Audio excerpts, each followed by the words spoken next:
ବନ୍ୟାଞ୍ଚଳ ବୁଲି ପରିଦର୍ଶନ କଲେ ମୁଖ୍ୟମନ୍ତ୍ରୀ ମୋହନ ଚରଣ ମାଝୀ। ଆକାଶ ମାର୍ଗରୁ ହେଲିକପ୍ଟର ସାହାଯ୍ୟରେ ବନ୍ୟାଞ୍ଚଳ ବୁଲି ପରିଦର୍ଶନ କଲେ ମୁଖ୍ୟମନ୍ତ୍ରୀ। 4ଟି ଜିଲ୍ଲାର ବନ୍ୟା ସ୍ଥିତିକୁ ସମୀକ୍ଷା କରିଛନ୍ତି ମୁଖ୍ୟମନ୍ତ୍ରୀ ମୋହନ ଚରଣ ମାଝୀ। ଭଦ୍ରକ, ବାଲେଶ୍ୱର, ଯାଜପୁର ଏବଂ କେନ୍ଦୁଝର ବୁଲି ପରିଦର୍ଶନ କରିଛନ୍ତି ମୁଖ୍ୟମନ୍ତ୍ରୀ। ସାଙ୍ଗରେ ଥିଲେ ରାଜସ୍ୱ ମନ୍ତ୍ରୀ ଓ ଏସ୍ଆର୍ସି। ସମୀକ୍ଷା ପରେ ସହାୟତା ରାଶି ଘୋଷଣା କରିପାରନ୍ତି ମୁଖ୍ୟମନ୍ତ୍ରୀ। ରାଜ୍ୟରେ ବର୍ତ୍ତମାନ ବନ୍ୟା ସ୍ଥିତି ଗମ୍ଭୀର ହେବାରୁ ପ୍ରଭାବିତ ଅଞ୍ଚଳ ଆଜି ବୁଲି ପରିଦର୍ଶନ କରିଛନ୍ତି ମୁଖ୍ୟମନ୍ତ୍ରୀ।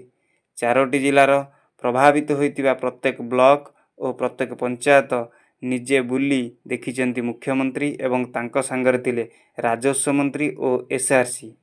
ବର୍ତ୍ତମାନ ଲୋକମାନଙ୍କର ନଜର, ଆଶା ଓ ବିଶ୍ୱାସ ହେଉଛି ମୁଖ୍ୟମନ୍ତ୍ରୀ ଯେହେତୁ ନିଜେ ପରିସ୍ଥିତି ବୁଲି ଦେଖିଛନ୍ତି, ସେ ନିଶ୍ଚିତ ଲୋକମାନଙ୍କ ପାଇଁ ଉପଯୁକ୍ତ ସହାୟତା ରାଶି ଘୋଷଣା କରିପାରନ୍ତି। କେବଳ ଅପେକ୍ଷା ରହିଲା ସମୀକ୍ଷା ପରେ ମୁଖ୍ୟମନ୍ତ୍ରୀଙ୍କ ସହାୟତା ରାଶି ଘୋଷଣା।